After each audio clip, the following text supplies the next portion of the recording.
وما أرسلنا من قبلك إلا رجالا نوحي إليهم فاسألوا أهل الذكر إن كنتم لا تعلمون. بسم الله الرحمن الرحيم. السلام عليكم ورحمة الله وبركاته. الحمد لله حمدا كثيرا طيبا مباركا فيه كما يحب ربنا ويرضى. أشهد أن لا إله إلا الله وحده لا شريك له وأشهد أن محمدا عبده ورسوله لا نبي بعده. Ikhwatal iman, puji dan syukur kita munajatkan kehadirat Allah Azza wa Jalla. Salawat beserta salam pada junjungan kita Nabi Muhammad sallallahu alaihi wasallam. Ikhwatal iman,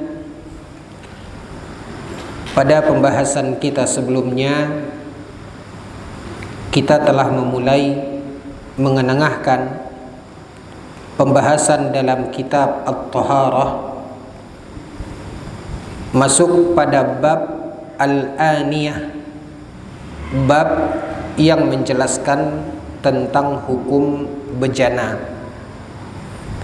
Dan kita telah membaca dua riwayat yang dinukilkan di dalam kitab Bulughul Maram terkait dengan bab Al-Aniyah ini atau bejana ini, yaitu riwayat dari Nabi sallallahu alaihi wasallam ketika Rasulullah sallallahu alaihi wasallam di dalam hadis Hudzaifah ibnul Yaman radhiyallahu anhu yang menceritakan sabda Nabi, la tashrabu fi aniyati adh-dhahabi wal fiddah wa la ta'kulu min sihafihima. Kata Nabi sallallahu alaihi wasallam, janganlah kita minum dari bejana yang terbuat dari emas. Begitu juga kata Nabi sallallahu alaihi wasallam, jangan kita minum dengan bejana yang terbuat dari perak. Lalu kemudian kata Nabi, wala ta'kulu min sihafihima, dan jangan kita makan dari piring yang terbuat dari keduanya, yaitu piring yang terbuat dari emas dan terbuat dari perak. Lalu kemudian Nabi sallallahu alaihi wasallam bersabda, fa innahuma lahum fid dunya wa lakum fil akhirah. Kata Nabi sallallahu alaihi wasallam, setelah Nabi menyampaikan larangan makan dan minum dari bejana yang terbuat dari emas dan perak, berbentuk piring, gelas, cawan atau apapun, maka kata Nabi sallallahu alaihi wasallam, jangan makan dan minum dari bejana yang terbuat dari emas dan perak ini. Fa inna lahum, kata Nabi sallallahu alaihi wasallam, karena sesungguhnya, fa innaha lahum, karena sesungguhnya bejana yang terbuat dari emas dan perak itu lahum fid dunya, adalah bejana yang biasa digunakan oleh orang-orang yang tidak beriman atau oleh orang-orang kafir di dunia. Nabi sallallahu alaihi wasallam mengatakan sesungguhnya bejana emas dan perak, hal itu lahum fid dunya, bagi mereka. Maksudnya di sini ikhwatal iman, bukan berarti ketika yang menggunakan itu adalah seorang yang tidak beriman atau seorang yang kafir, boleh bagi mereka menggunakannya, tidak. Karena hukum yang diberikan oleh Allah Subhanahu wa taala, misalnya di dalam agama kita, ketika Allah Subhanahu wa taala melarang, misalnya kita ambil satu contoh, apapun hukum yang diharamkan oleh Allah Subhanahu wa taala seperti minum khamar misalnya, Allah Subhanahu wa taala menghimbau, melarang di dalam beberapa perbuatan yang diharamkan oleh Allah Subhanahu wa taala, ketika Allah mengatakan ya ayyuhalladzina amanu misalnya, kendati pun di sana Allah menghimbau wahai orang-orang yang beriman. Di antaranya Allah Subhanahu wa taala mengatakan, misalnya dalam satu contoh ketika Allah haramkan kepada orang-orang yang beriman khamar atau apapun perbuatan yang diharamkan oleh Allah. Kendati pun di dalam ayat Allah mengatakan, wahai orang-orang yang beriman, bukan berarti ikhwatal iman apa yang Allah haramkan kepada orang-orang yang beriman artinya Allah halalkan kepada orang yang tidak beriman, tidak. Ini juga harus kita fahami di dalam memahami syariat agama kita. Apa yang dihimbau oleh Allah tabaraka wa taala kepada orang-orang yang beriman dan Allah katakan ini haram misalnya, maka hal itu juga berlaku bagi orang yang tidak beriman. Allah haramkan khamar, Allah haramkan zina, dan apapun itu ikhwatal iman, makan riba dan sebagainya, bukan berarti orang yang tidak beriman halal bagi mereka, tidak. Juga haram bagi mereka. Juga haram bagi mereka. Nah, kecuali ikhwatal iman apa yang Allah Subhanahu wa taala wajibkan kepada orang-orang yang beriman. Allah Subhanahu wa taala mengatakan, ya ayyuhalladzina amanu kutiba alaikumus shiyam. Allah wajibkan mereka berpuasa di bulan Ramadan. Apakah ini wajib kepada orang yang tidak beriman? Tidak wajib. Karena syarat wajib daripada melakukan ketaatan dan ibadah puasa misalnya, syarat wajibnya adalah iman. Artinya orang yang tidak beriman tidak wajib berpuasa. Allah perintahkan orang-orang yang beriman dan Allah wajibkan salat 5 waktu. Orang yang tidak beriman tidak wajib bagi mereka. Tapi terkait hukum yang Allah Subhanahu wa taala haramkan, maka ini berlaku bagi orang-orang yang beriman sebagaimana juga diharamkan. Dalam tanda kurung bisa kita tambahkan juga dilarang untuk orang-orang yang tidak beriman. Nah, kaum muslimin yang dimuliakan oleh Allah. Allah haramkan khamar, maka ini berlaku untuk semuanya. Allah haramkan zina, kendati pun dia tidak beriman, bukan berarti dia boleh berzina, haram. Makanya waliul amri, makanya pemerintah juga melarang ini. Bukan hanya misalnya khamar, anggaplah seperti itu. Ya, anggaplah seperti itu. Ketika dikatakan misalnya di swalayan atau di mini market, kemudian dikatakan hanya dijual kepada non muslim misalnya. Tidak bisa. Ketika itu adalah khamar, diharamkan, maka daulah, maka pemerintah wajib melarang itu. Nah, kaum muslimin ini dimuliakan oleh Allah, silahkan kita aplikasikan kepada kebijakan-kebijakan, kepada hukum-hukum yang lain. Artinya, bedakan antara apa yang dihimbau dan diperintahkan oleh Allah berupa ketaatan, berupa ibadah yang diwajibkan oleh Allah, ini memang menjadi syarat wajib bagi orang-orang yang beriman. Jika dia tidak beriman, dia tidak wajib salat. Jika dia tidak beriman, dia tidak wajib puasa. Tapi ketika Allah Subhanahu wa taala menggariskan hukum di mana Allah mengharamkan sesuatu, walaupun di dalam nas, di dalam Al-Quran Allah Subhanahu wa taala mengatakan wahai orang-orang yang beriman, kata Allah, lalu Allah sebutkan apa yang Allah tabaraka wa taala haramkan, maka ini juga berlaku haram bagi orang-orang yang tidak beriman. Nah, disinilah ikhwatal iman azani Allah wa iyyakum, ketika Nabi SAW mengatakan dalam hadis ini, lahum fid dunya. Para ulama menjelaskan bahwasanya ungkapan Nabi ketika Nabi mengatakan larangan makan dan minum dari bejana yang terbuat dari emas dan perak, lalu Nabi SAW mengatakan bejana yang terbuat dari emas dan perak itu milik mereka di dunia. Apa kata para ulama menjelaskan penggalan hadis ini? Dikatakan oleh para ulama, lahum fid dunya, ini adalah bejana yang mereka gunakan di dunia, tidak menunjukkan bahwasanya ketika mereka menggunakan itu halal bagi mereka. Kaidah kita tadi kita jelaskan bahwasanya apa yang Allah haramkan itu berlaku bagi kaum mukminin dan juga bagi non mukmin. Yang dikatakan oleh Nabi SAW di sini bukan berarti mereka boleh dan tidak berdosa kalau mereka memakai bejana dari emas dan perak.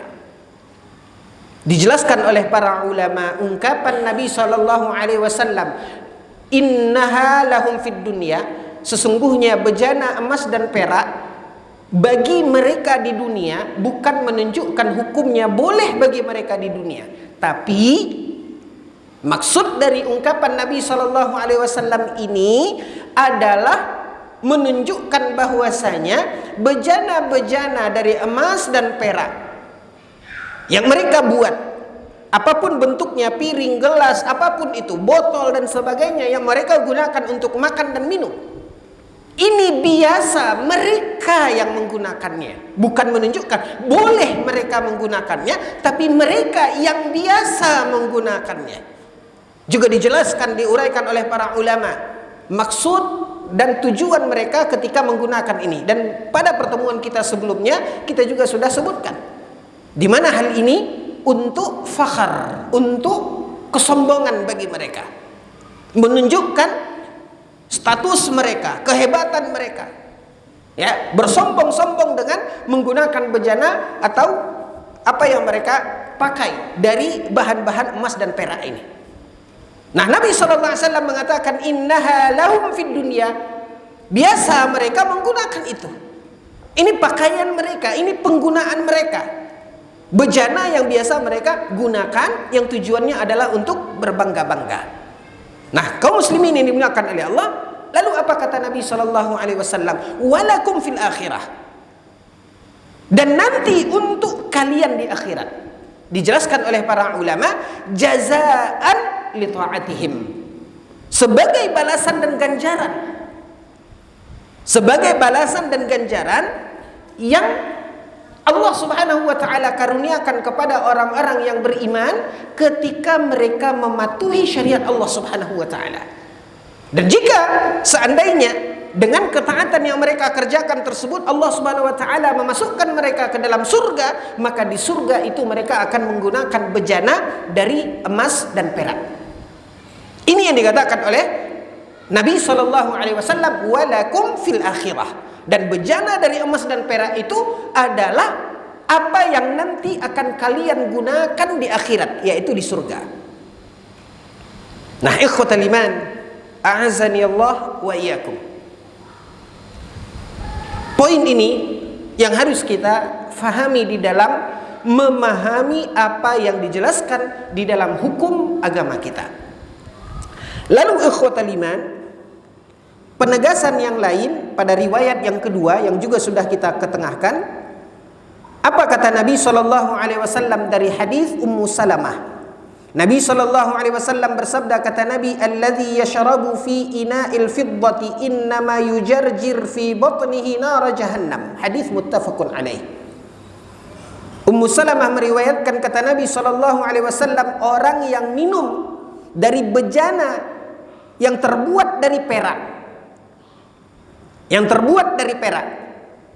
Di dalam hadis ini, dalam hadis Ummu Salamah menyebutkan Nabi SAW mengatakan bejana yang terbuat dari perak, sementara dia satu paket, baik terbuat dari perak atau terbuat dari emas, karena ada riwayat yang lain yang menjelaskan terbuat dari emas dan perak. Walaupun di dalam hadis Ummu Salamah teksnya Nabi SAW mengatakan dari perak, begitu juga hukumnya dari emas, karena ada hadis yang menyebutkan kedua-duanya. Innama yujarjir fi batnihi nar jahannam.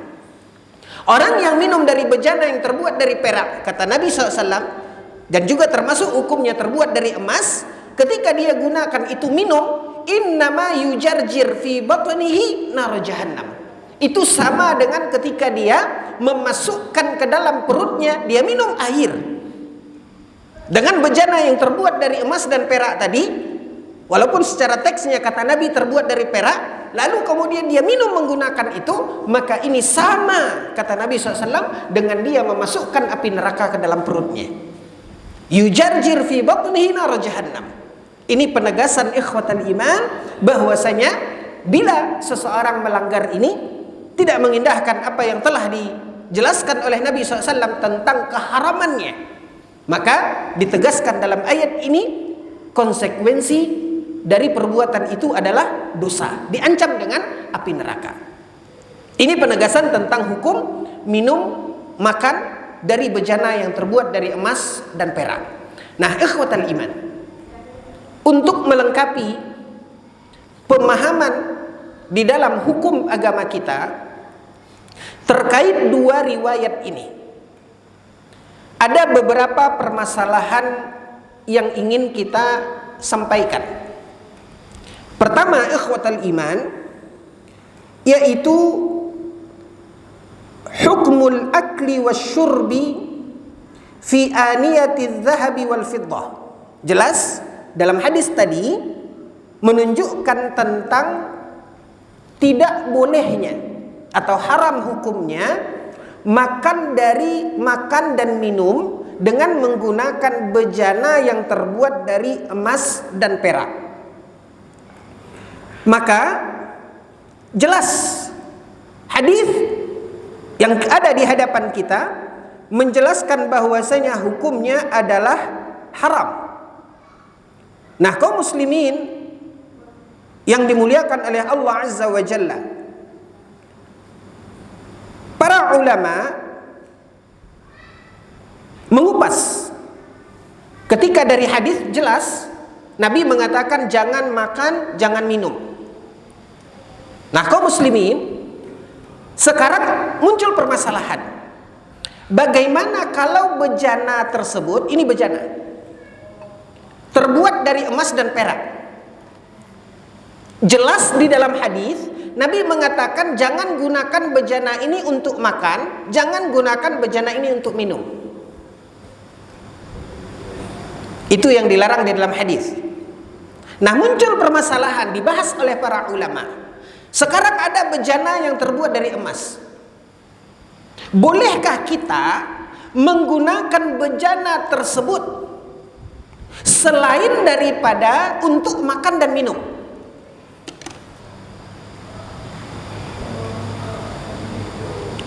Kalau di dalam hadis jelas tidak boleh makan dan minum dengan bejana yang terbuat dari emas dan perak.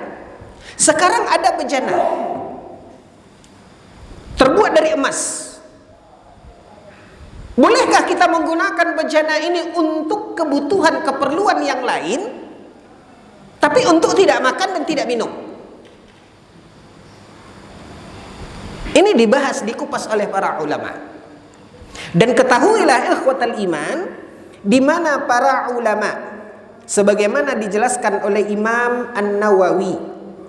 Imam An-Nawawi menjelaskan dalam kitabnya Al-Minhaj fi Syarh Sahih Muslim Ibnu Hajjaj, yang kita kenal dengan kitab Syarah Sahih Muslim, karangan Imam An-Nawawi. Imam An-Nawawi mengatakan rahimahullah, qala ashabuna. Imam An-Nawawi adalah ulama atau imam yang mengikuti mazhabnya Imam Asy-Syafi'i. Apa kata Imam An-Nawawi? Qala ashabuna. Berkata ashabuna. Ashabuna ini maksudnya adalah ulama-ulama mazhab Asy-Syafi'i. Qala ashabuna, berkata ulama-ulama mazhab Asy-Syafi'i, in aqadal ijma' ala tahrimil akli wasyurbi wasairil isti'malat fi ina'i dhahab au fiddah. Kata Imam An-Nawawi menukilkan bahwasanya ulama-ulama Syafi'i, ulama-ulama mazhab Asy-Syafi'i menyebutkan telah terjadi ijma', konsensus, kesepakatan bahwasanya makan dan minum dari menggunakan bejana yang terbuat dari emas dan perak hukumnya haram. Imam An-Nawawi mengatakan ada konsensus ulama, ijma' ulama, kesepakatan ulama, tidak boleh makan dan minum dari bejana yang terbuat dari emas. Lalu kemudian wasairul isti'malat fi ina'i dhahab wa fiddah. au fiddah. Sebagaimana juga tidak boleh menggunakan bejana dari emas dan perak untuk penggunaan yang lain selain daripada makan dan minum. Ini kata Imam An-Nawawi, dan telah terjadi ijma', yaitu kesepakatan para ulama. Tidak boleh untuk makan dan minum, tidak boleh untuk menggunakan yang lainnya pun tidak boleh. Apa contohnya? Kita punya bejana, tapi tidak untuk minum. Mungkin untuk apa Pak? Untuk tekong beras misalnya, terbuat dari emas. Imam An-Nawawi mengatakan bahwasanya in aqadal ijma', telah sepakat para ulama mengatakan ini tidak boleh. Walaupun kita sudah tahu di awal tadi hadisnya, lafaznya larangan itu makan dan minum. Nah, berangkat dari sini sebahagian para ulama, bahkan Imam An-Nawawi mengklaim telah sepakat para ulama, telah ada ijma' para ulama, tidak juga boleh menggunakannya untuk yang lain. Ini yang dikatakan oleh Imam An-Nawawi. Illa ma hukiya an Dawud fi tahrim syurbi faqat. Kecuali apa yang dinukilkan dari Dawud. Dari Dawud Al-Zahiri. Dawud Al-Zahiri mengatakan tidak boleh atau dilarang menggunakan bejana itu untuk minum saja. Wallahu ta'ala alam, kata Imam An-Nawawi, bisa jadi Dawud Al-Zahiri tidak menemukan atau belum menemukan hadis yang melarang tentang makan. Makanya Dawud Al-Zahiri hanya mengatakan tidak boleh atau haram hukumnya menggunakan bejana dari emas dan perak untuk minum. Artinya untuk yang lain boleh. Ya, ini yang disebutkan oleh Dawud Al-Zahiri, tapi dibantah oleh Imam An-Nawawi, dan Imam An-Nawawi mengatakan padahal ada larangan yang lain. Bukan hanya minum saja, tapi juga makan. Nah, bisa jadi Dawud Al-Zahiri dengan keterbatasan siapapun manusia, ya, di mana tidak ada ilmu manusia ini yang sempurna. Maka kata Imam An-Nawawi bisa jadi karena Dawud belum menemukan hadis Nabi SAW yang melarang untuk makan. Jadi di sini ikhwatal iman, sebagian para ulama, ya, ada yang menyebutkan pandangan perbedaan di dalam masalah ini. Sedangkan Al-Hafiz Ibnu Hajar di dalam kitabnya Fathul Bari, beliau menyebutkan, wa naqala Ibnu al-Munzir al-ijma' ala tahrimi syurb fi aniyati adh-dhahabi wal fiddah illa ala an Muawiyah ahadut tabi'in faka'annahu lam yablughu. Ibnu Hajar di dalam kitab Fathul Bari, beliau juga menukilkan perkataan Al-Munziri yang menyebutkan kesepakatan para ulama, ijma' para ulama tentang haram menggunakan bejana dari emas dan perak untuk makan dan minum. Artinya Imam An-Nawawi menukilkan di sana ada ijma', kesepakatan, sebagaimana juga Imam Ibnu Hajar menukilkan adanya kesepakatan tidak boleh makan dan minum dengan bejana yang terbuat dari emas dan perak. Nah, mereka tidak menanggapi. Artinya ketika bejana itu digunakan untuk selain makan dan minum, menurut Imam An-Nawawi juga tidak boleh. Apapun penggunaannya, berdasarkan nukilan Imam An-Nawawi mengatakan para ulama sepakat mengatakan juga tidak boleh. Tidak hanya sebatas makan dan minum. Sementara Imam Ibnu Hajar mengatakan larangan itu yang para ulama ijma' sepakat hanya pada makan dan minum, tidak pada penggunaan yang lainnya. Artinya Imam Ibnu Hajar Al-Asqalani tidak memungkiri adanya perbedaan pendapat ketika bejana dari emas dan perak itu digunakan untuk bukan makan dan bukan minum. Ada perbedaan di kalangan para ulama. Nah, ikhwatal iman azani Allah wa iyyakum. Lalu kemudian di dalam hal ini jelas apa yang dinukilkan oleh Imam An-Nawawi, di mana Imam An-Nawawi mengatakan ijma ini kaum muslimin kesepakatan. Ini kekuatan hukumnya sebagaimana dikatakan oleh Nabi sallallahu alaihi wasallam, la tajtami'u ummati ala dhalalah. Dalam hadis Nabi sallallahu alaihi wasallam mengatakan, umatku tidak akan mungkin sepakat dalam kesesatan. Makanya ketika dalil disebutkan oleh para ulama, dalil dari Al-Quran, dalil dari hadis, kemudian ada ijma, ada kesepakatan. Ini kekuatan ijma ini seperti itu. Hanya saja sebagian para ulama ketika mengklaim tentang ijma, tentang konsensus kesepakatan para ulama, ini perlu ditinjau lagi. Betulkah adanya konsensus? Betulkah adanya kesepakatan? Atau kesepakatan itu hanya klaim dari sebagian ulama? Panjang ikhwatal iman ketika permasalahan ini dibahas. Makanya selalu dinukilkan terjadi kesepakatan para ulama, terjadinya konsensus para ulama. Nah, kalau memang itu ada sebuah kesepakatan, ada sebuah konsensus, maka itu sangat kuat. Kalau sudah dipastikan memang ada konsensus ulama, ada kesepakatan para ulama, ini sangat kuat. Di mana posisinya? Al-Quran, hadis, ijma. Ini posisinya.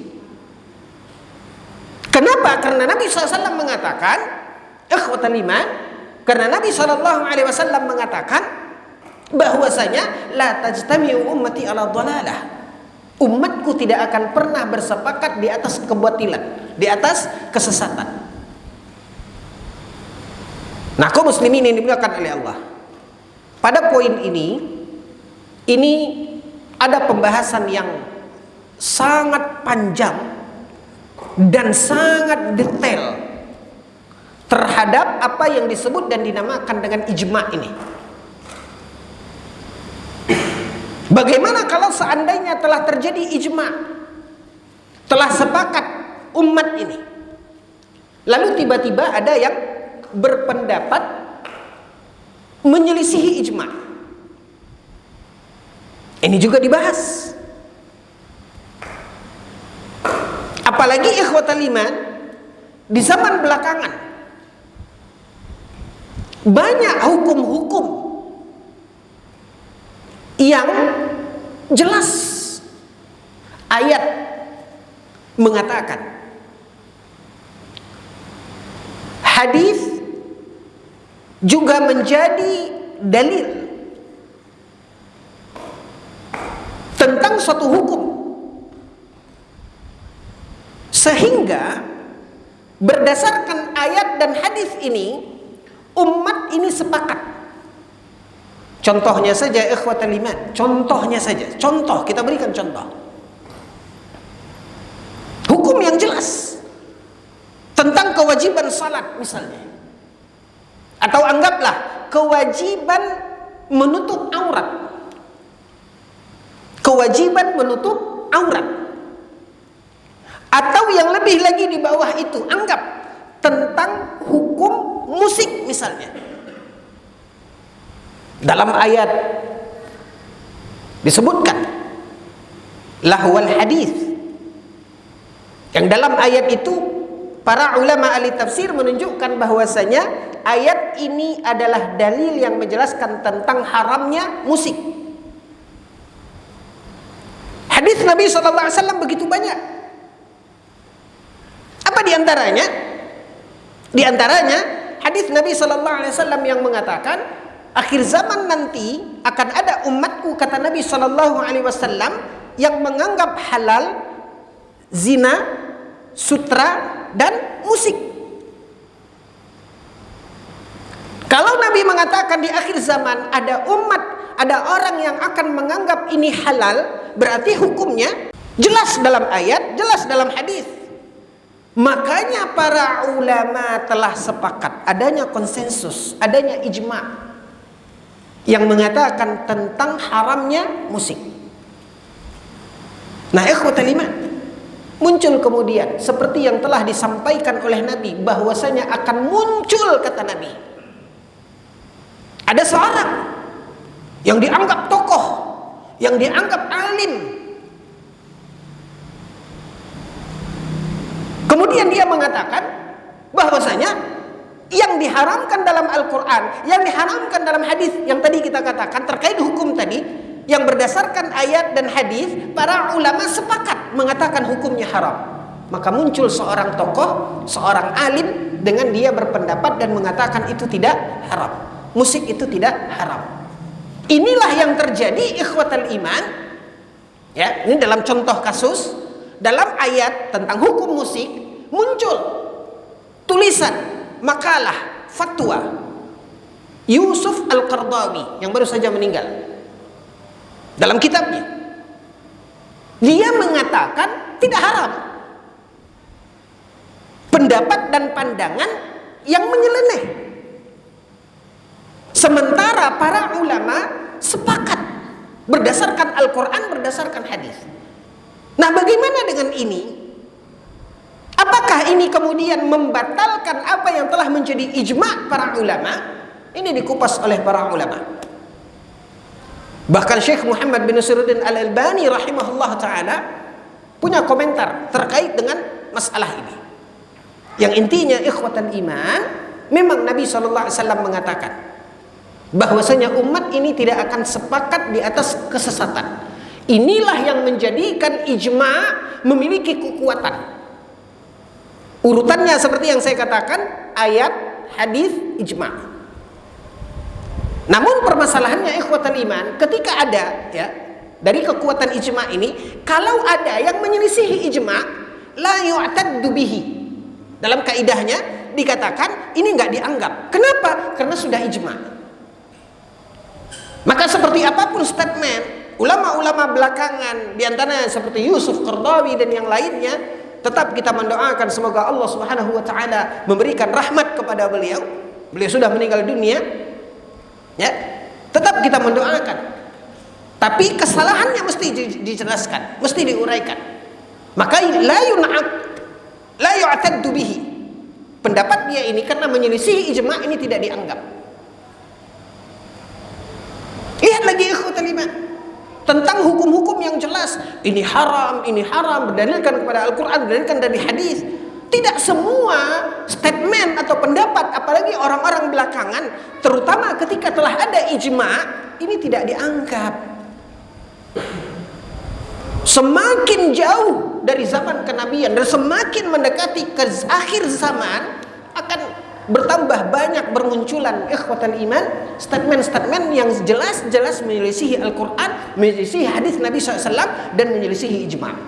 Hanya saja yang ingin kita lihat adalah ketika ijma' dikatakan, betulkah para ulama sepakat?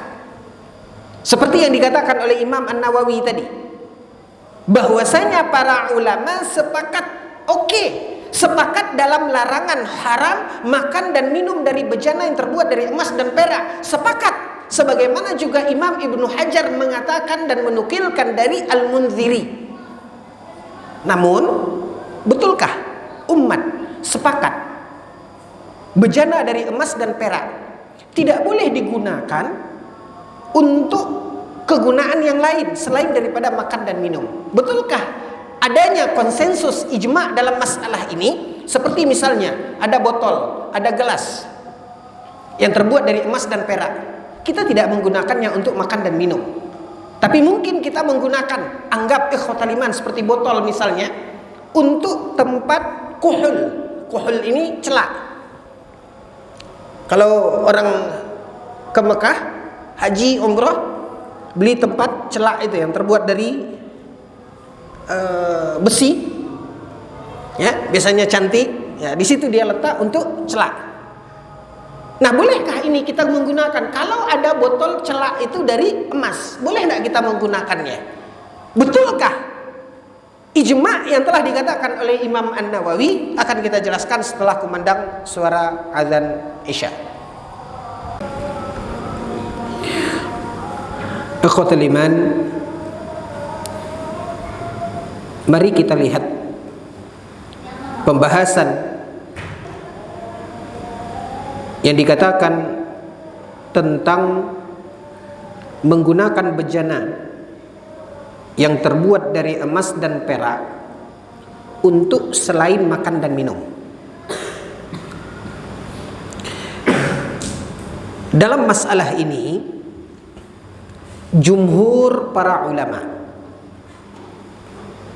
ikhwatul iman, mulai kita satu persatu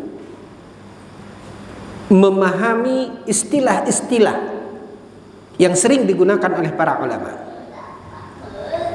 Tadi ijma', yang artinya konsensus, kesepakatan. Sekarang ada istilah jumhur. Jumhur artinya mayoritas,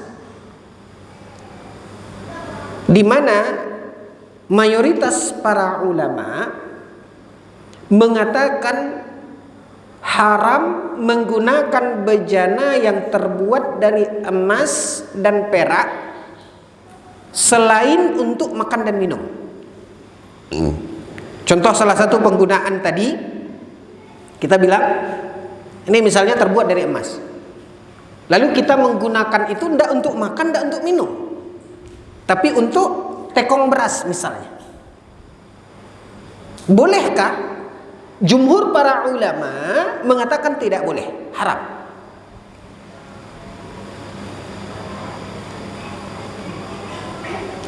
Atau untuk menggunakan tempat lain, bukan untuk makan, bukan untuk minum, tapi untuk apa? Untuk tempat celak. Dari ismit. Kalau orang masyarakat kita bilang celak Mekah, ya, terbuat dari emas. Bolehkah kita meletakkan celak itu lalu kemudian untuk kita pakai, dan botolnya ini terbuat dari emas? Jumhur para ulama mengatakan haram. Mayoritas para ulama mengatakan haram.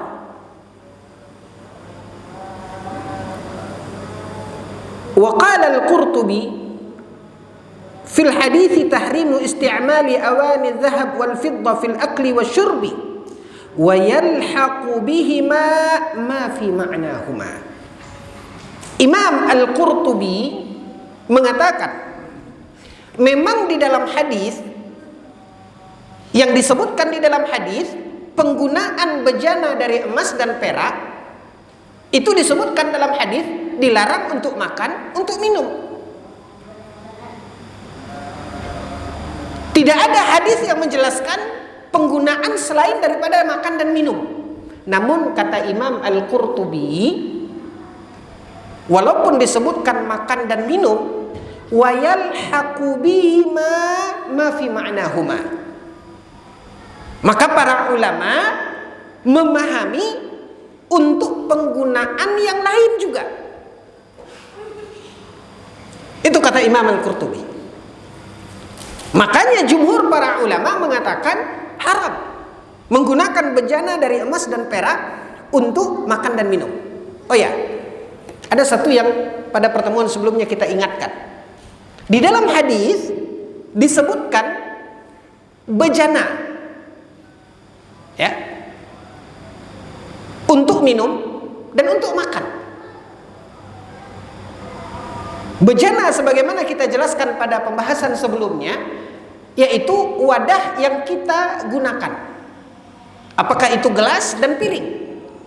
Dalam hadis juga jelas Nabi mengatakan, dan jangan makan dengan piring, kata Nabi. Wala ta'kulu fi sifahihima. Jangan makan dari piring yang terbuat dari emas dan perak. Nah, sudah kita ingatkan pada pembahasan kita sebelumnya, bagaimana jika selain dari gelas dan piring? Contohnya apa? Sendok, garpu, sumpit yang terbuat dari emas dan perak. Ini sudah kita katakan sama. Karena ini juga termasuk aniyah, alat yang digunakan untuk makan dan minum. Nah, pembahasan kita pada pertemuan kali ini penggunaan. Bejananya oke, sudah. Lalu penggunaannya, contoh misalnya sumpit dari emas tadi. Yang sumpit dibuat untuk apa? Untuk makan. Lalu dijadikan oleh mak-mak misalnya di rumah untuk apa? Kondenya. Dia di rumah, ya, sumpit dari emas digunakan. Bolehkah memakai ini? Menurut jumhur para ulama, dan ini yang dijelaskan oleh Imam Al-Qurtubi, tak boleh. Ya. Kenapa? Karena dia asalnya sumpit. Dia gini, ikhwatal iman.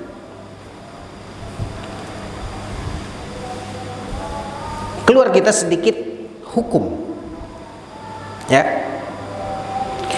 terkait larangan memakai apa ya? Terkait larangan di dalam hadis tidak boleh laki-laki menyerupai perempuan dan perempuan menyerupai laki-laki. Keluar kita sedikit dari masalah bejana ini. Ya. Nah, kaum muslimin yang dimuliakan oleh Allah.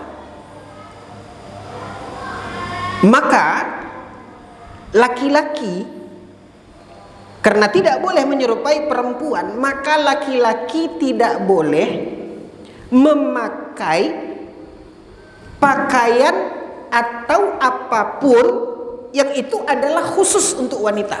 Begitu juga sebaliknya. Kecuali kaum muslimin yang dimuliakan oleh Allah, kecuali jika seandainya barang itu adalah barang yang tidak dibedakan mana yang untuk laki-laki dan mana yang untuk perempuan. Contohnya apa? Sendal jepit. Ada sendal itu yang bebas. Kita pergi ke warung beli sendal jepit, ya, ditunjukkan. Maaf kaum muslimin yang dimuliakan oleh Allah, ini bukan endorse. Misalnya merek Swallow misalnya. Lalu si ibu bertanya, ini swallow laki-laki atau swallow perempuan? Dia dibuat, Pak, untuk apa? Bebas. Maka ini kita tidak masuk dalam bahasan. Ada sendal yang khusus dibuat untuk perempuan, dengan pernak-perniknya, ada kembangnya, ada mawar di atasnya. Ini jelas sendal yang khusus dibuat untuk perempuan. Maka bagaimana hukumnya jika sendal itu dipakai oleh laki-laki? Haram. Sendal itu dipakai oleh laki-laki, hukumnya haram. Nah, di sini yang harus jeli kita kaum muslimin yang dimuliakan oleh Allah. Kalau itu adalah barang yang memang pembuatannya itu adalah untuk seperti handphone misalnya. Apa ada perbedaan handphone laki-laki, handphone perempuan? Tidak. Tidak dibedakan. Oh, kemudian ada casing. Kan gitu, Pak. Yang memiliki kekhususan. Ini bisa jatuh ke tasyabbuh. Bapak maco-maco, jenggot panjang, casing handphone Barbie. Ya Allah.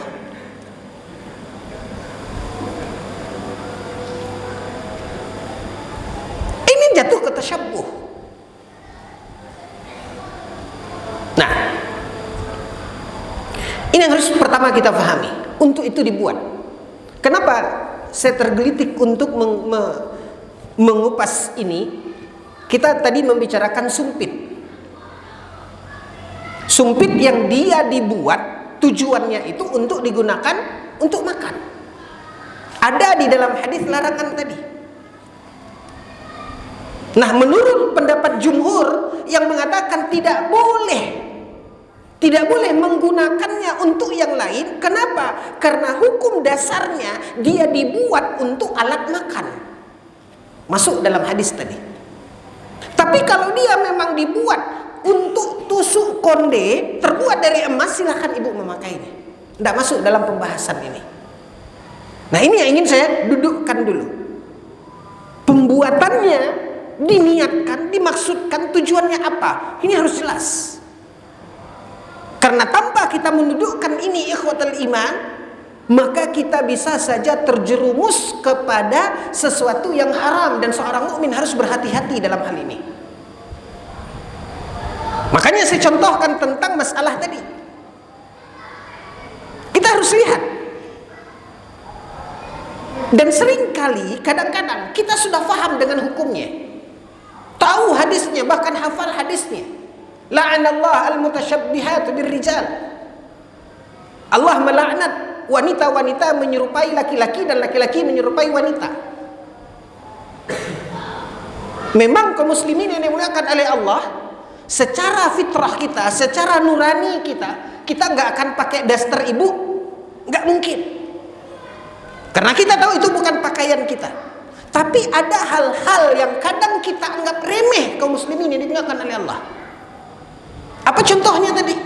Contohnya seperti tadi. Oh, ada barang kacamata kita tinggal di mobil misalnya. Ini yang paling sering. Atau lupa kita menutup pintu pagar, yang mengharuskan kita pergi ke situ. Ya. Lalu kemudian di sana kita menemukan ada sendal, Pak. Sendal ibu. Kita yang tahu tentang sunnah, yang tahu tentang hukum hadis tadi, santai saja, Pak. Kita sorong sendal ibu itu karena kebetulan size kaki alhamdulillah sama. Bapak sorong, pergi jalan ke depan, kunci pagar. Kalau diingatkan, itu kan sendal ibu, sendal perempuan. Artinya Bapak niru memakai pakaian wanita, tasyabbuh. Bapak akan bilang apa? Allah, cuman ke pagar ini. Kaum muslimin yang dimuliakan oleh Allah, ini hukum. Walaupun beberapa langkah untuk mengunci pagar atau mengambil kacamata ke mobil misalnya, itu beberapa langkah. Bayangkan ketika misalnya belum sampai di kunci pagar atau ketika mengunci pagar, qadarullah ma syaa fa'al misalnya, ada mobil lewat, tertabrak, mati dalam tasyabbuh.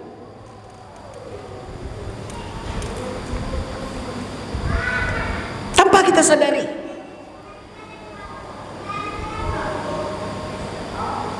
Mati dalam melaksanakan apa? Sesuatu perbuatan yang dilaknat. Jadi jangan main-main. Jangan anggap sepele. Fahami dan dudukkan hukumnya.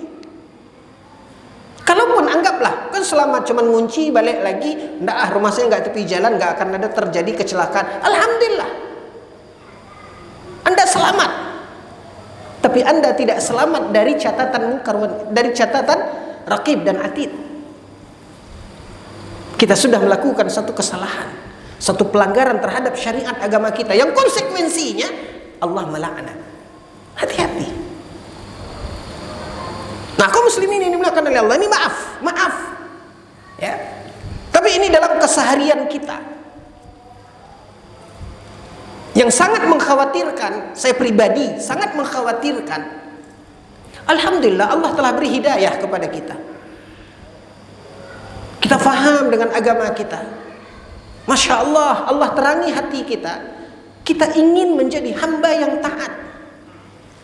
Kita ingin menjadi hamba yang menauladani sunnah Nabi SAW. Tapi masih sering kita alpa dalam poin-poin hal-hal yang seperti ini. Ya. Maaf ikhwatal iman. Sering kali ini seperti yang tadilah saya katakan. Jujur kita mengatakan masih banyak kita yang alpa dengan yang tadi. Padahal itu jelas barangnya dilarang oleh Nabi SAW. Kenapa? Dia adalah barang yang niat awalnya itu dibuat khusus untuk perempuan. Nah, begitu juga ibu-ibu. Ya, panggil oleh tukang gojek atau apalah, ngambil pesanan, buka pintu buru-buru pakai jilbab, buru-buru mengambil, abang gojeknya sudah ada di luar. Yang ada di situ sendal bapak, sendal laki-laki dipakai. Kemana keimanan? ittiba kita kepada sunnah Nabi sallallahu alaihi wasallam. Kenapa? Karena sendal itu sendal khusus. Selama Anda melangkah itu, maka Anda telah melanggar syariat Nabi sallallahu alaihi wasallam. Nah, kaum muslimin yang dimuliakan oleh Allah. Nah, ini yang perlu kita ingatkan. Balik kita ke sumpit tadi. Kenapa ini masuk dalam bahasan kita? Karena niat awalnya sumpit itu dibuat untuk apa? Untuk alat makan. Dilarang oleh Nabi SAW. Menurut pendapat jumhur, tidak boleh juga menggunakannya untuk yang lain. Kecuali kalau memang dari dia itu dibuat memang untuk tusuk konde tadi. Ya udah pakai. Ini tidak masuk dalam larangan. Sama dengan hukumnya ibu pakai cincin emas. Kesana perginya. Tapi itu alat dibuat untuk apa? Alat untuk makan, sumpit. Ya, karena gerah di rumah pakai untuk tusuk itu, ambil sumpit, tidak boleh menurut pendapat jumhur ulama. Nah, kaum muslimin yang dimuliakan oleh Allah. Kenapa kita katakan? Karena tadi sebelumnya pembahasan sebelumnya kita tahu bukan hanya gelas dan piring, tapi apapun yang terkait dengan makan dan minum yang bila itu alatnya terbuat dari emas dan perak itu tidak boleh. Baik, kaum muslimin yang dimuliakan oleh Allah. Saya harap kita bisa memahami onggok demi onggok permasalahannya. Ya. Imam Al-Qurtubi mengatakan bahwasanya memang tidak ada hadis yang mengatakan selain daripada makan dan minum. Dalam hadis hanya dikatakan makan dan minum. Tetapi penggunaan yang lain diikutkan ke sini. Lalu kemudian sebagaimana Imam An-Nawawi menukilkan ijma' tadi, tidak boleh. Ya, Imam An-Nawawi menukilkan ijma' dalam pembahasan yang tadi. Ya. Lalu kemudian ikhwatul iman, Imam As-San'ani. Kalau tadi Imam Al-Qurtubi mengatakan tidak boleh. Bahkan beliau menyebutkan ya bahwasanya juga tidak boleh untuk penggunaan yang lain. Imam As-San'ani dalam kitab Subulus Salam, beliau mengatakan al-haqqa ma dhahaba ilaihi al-qa'il bi'adami tahrimi ghairi al-akli wa syurbi fihima idh huwa thabitun bin nassi. Sebagian para ulama mengatakan ya tidak terlarang jika penggunaan bejana dari emas dan perak selain untuk makan dan minum. Kenapa? Karena yang dilarang itu hanya makan dan minum, menggunakan bejana dari emas dan perak. Dan itu mansus tekstual dari Nabi Sallallahu Alaihi Wasallam. Yang kata Nabi Sallallahu Alaihi Wasallam, jangan makan, jangan minum dari bejana yang terbuat dari emas. Kalau seandainya dari yang lain juga dilarang, pasti Nabi menyebutkan. Maka ketika Nabi hanya menyebutkan makan dan minum, maka hukumnya hanya berlaku pada makan dan minum. Maka selain makan dan minum itu tidak terlarang. Kata Imam ya, As-San'ani dalam kitabnya Subulus Salam. Makanya kaum muslimin yang dimuliakan oleh Allah, apa yang dikatakan oleh Imam An-Nawawi bahwasanya para ulama juga ijma' sepakat tidak boleh dalam penggunaan yang lain selain daripada makan dan minum, juga tidak boleh berdasarkan ijma'. Ini hanya klaim Imam An-Nawawi, di mana tidak ada kesepakatan. Seperti kata Imam Ibnu Hajar, ini mesti jelas bagi kita kedudukan ilmiahnya. Imam Ibnu Hajar Asqalani menukilkan ijma' tentang tidak boleh menggunakan bejana emas dan perak untuk makan dan minum. Ini ijma', oke. Imam An-Nawawi mengatakan ada ijma' menggunakan yang lain pun tidak boleh. Ada ijma, ada kesepakatan. Dibantah oleh Imam As-San'ani dalam kitab Subulus Salam. Bahkan kaum muslimin yang dimuliakan oleh Allah, ya, para ulama yang lain seperti juga dikatakan oleh Imam As-San'ani, di mana sebagian para ulama, di antaranya Imam Ibnu Qudamah, juga membantah tidak ada ijma. Ijma hanya dalam makan dan minum. Penggunaan yang lain tidak ijma.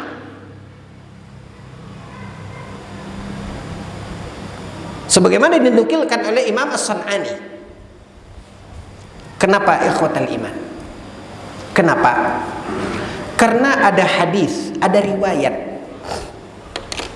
yang mengatakan Ummu Salamah, ada hadis, ada riwayat yang menyebutkan Ummu Salamah. Siapa Ummu Salamah? Salah seorang ummahatil mukminin. Di mana Ummu Salamah punya bejana,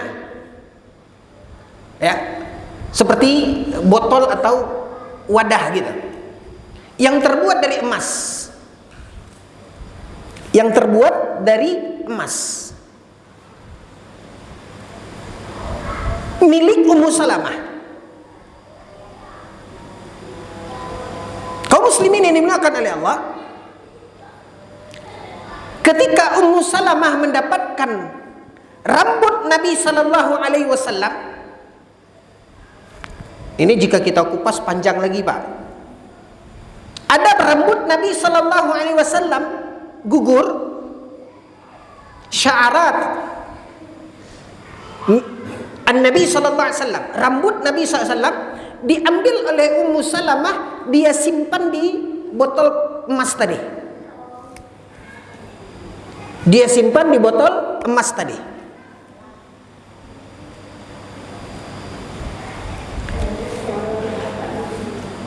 Artinya digunakan oleh Ummu Salamah. Dia punya bejana dari emas. Tahu, faham Ummu Salamah tidak boleh untuk makan dan minum. Tetapi dimanfaatkan oleh Ummu Salamah bejana dari emas tadi untuk menyimpan rambut Nabi Sallallahu Alaihi Wasallam.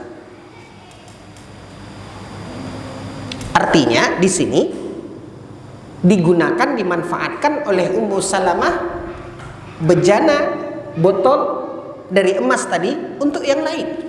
Dan kalau memang itu terlarang, itu haram, mungkin nggak Ummu Salamah menggunakannya? Nggak mungkin. Makanya Imam As-San'ani dan juga Imam Ibnu Qudamah membantah ijma' yang dinukilkan oleh Imam An-Nawawi tadi. Kaum muslimin yang dimuliakan oleh Allah, kalau antum faham kerangka-kerangka pendapat-pendapat ulama tadi, antum akan bisa memahami, oh, inilah dia. Makanya agama kita ini melarang kita untuk ta'assub dan fanatik. Yang kesemua para ulama ini, kata orang Arab, ala ain war ra's, kita hormati. Tapi tidak seorang pun di antara para ulama itu yang maksum. Siapa yang tidak kenal dengan Imam An-Nawawi? Kancah ilmu, terutama dalam mazhab Imam Syafi'i. Tapi lihat, ada kalanya beliau menukilkan dengan tegas, Imam An-Nawawi mengatakan ijma' para ulama, tidak boleh memakai untuk selain makan dan minum juga. Ijma' para ulama, sebagaimana dinukilkan oleh Imam kata Al-Munziri dan yang lainnya. Tapi ternyata keliru di sini. Kaum muslimin yang dimuliakan oleh Allah, bukan kita mengatakan tidak benar Imam An-Nawawi, enggak, kita tidak mengatakan itu. Imam An-Nawawi min a'immatina, adalah di antara para imam kita. Tapi ingat, ini menunjukkan kaum muslimin yang dimuliakan oleh Allah tentang tidak bolehnya. Makanya kita tidak boleh fanatik kepada manusia. Apa pelajarannya lagi ikhwatal iman? Ya, apa pelajarannya lagi?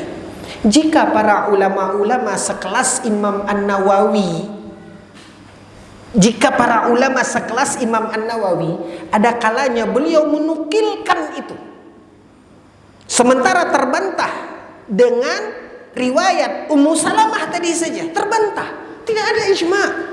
Dari mana datangnya ijma? Mungkinkah Ummu Salamah akan menyelisihi ijma?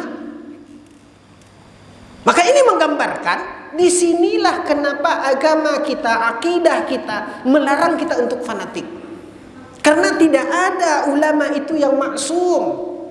Mesti ada kesalahan, kelemahan dari apa yang mereka jelaskan. Apalagi pelajarannya untuk kita yang hadir di sini, ikhwatal iman, kalau sekelas Imam An-Nawawi seperti itu, bagaimana dengan ustadz-ustadz antum? Ustadz-ustadz kita juga manusia. Kenapa kita mesti fanatik kepada satu ustadz? Kata ustadz itu begini, ini tak boleh. Dan ini yang saya lihat sekarang, kaum muslimin yang dimuliakan oleh Allah, maaf, benar sudah pernah kita sampaikan di forum ini. Banyak di antara kita yang kita sudah belajar sunnah, kita belajar, masya Allah, kita belajar ilmu, ya, dari apa yang difahamkan oleh dalam Al-Quran dan hadis Nabi Sallallahu Alaihi Wasallam, tanpa kita sadari banyak hal yang masih kita abaikan. Nah, dahulu kaum muslimin yang dimuliakan oleh Allah, guru-guru kita mengajarkan kepada kita, kalau berbicara itu, kalau kita berdiskusi, berdiskusilah, berbicaralah dengan dalil. Kalau kita berbincang tentang agama, ungkapkan apa kata Allah, apa kata Rasul. Karena dasar agama kita Al-Quran, hadis. Tapi kebanyakan kita sekarang kalau sudah ngumpul ikhwan-ikhwan cerita-cerita, oh ini tidak boleh. Kenapa tidak boleh? Kata ustadz ini. Tuh. Emang ustadz yang menentukan boleh tidaknya? Oh, berbicara tentang muamalah begini. Kata Ustadz Irwandi haram. Bukan kita mengenyampingkan, tidak menghormati para ustadz kita. Cuman ingat, dasar agama bukan Ustadz Irwandi. Yang menghalalkan, mengharamkan bukan Ustadz Irwandi, tapi Al-Quran dan hadis. Tolong garis bawahi ini. Nah, ini dia ikhwatul iman yang sudah mulai kabur dari sebagian besar kawan-kawan. Kita juga berbicara, kita selalu mengatakan Al-Quran hadis, Al-Quran hadis. Tapi ketika kita berbincang-bincang, ketika kita berbicara, hilang Al-Quran, hilang hadis. Yang ada apa? Kata ustadz ini, kata ustadz ini. Ustadz juga manusia. Kalau seandainya di hadapan kita ini, apa yang kita jelaskan di dalam pembahasan kita ini, Imam An-Nawawi mengklaim adanya ijma, ternyata tidak ada ijma. Ternyata itu hanya klaim Imam An-Nawawi yang dibantah oleh para ulama.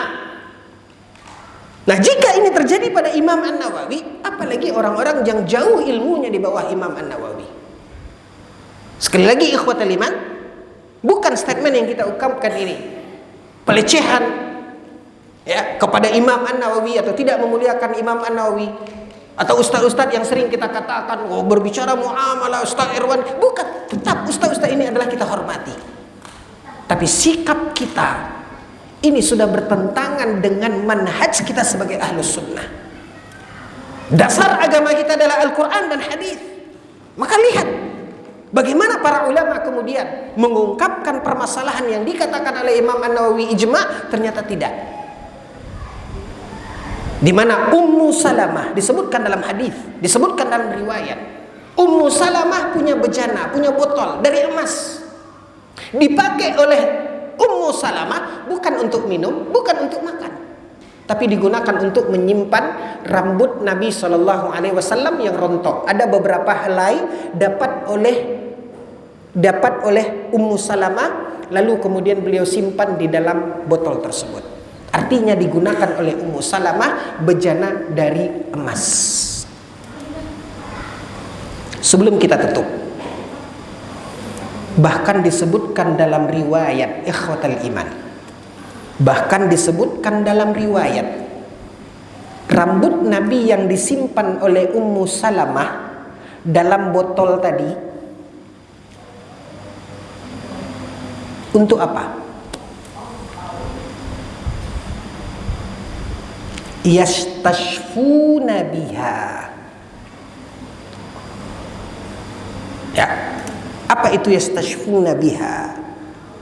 Mereka pakai ketika mereka sakit, lalu mereka ambil rambut Nabi Shallallahu Alaihi Wasallam itu. Rambut siapa? Rasulullah Sallallahu Alaihi Wasallam. Hah?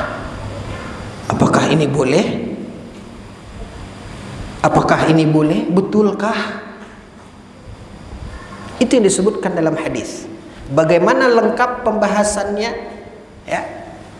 Bagaimana lengkap pembahasannya dan seperti apa itu? Betulkah? Dan sahkah itu? Apa yang melekat pada tubuh Nabi Sallallahu Alaihi Wasallam seperti yang dilakukan oleh Ummu Salamah disebutkan dalam riwayat itu. Mereka mengambil rambut Nabi SAW itu untuk apa? Obat.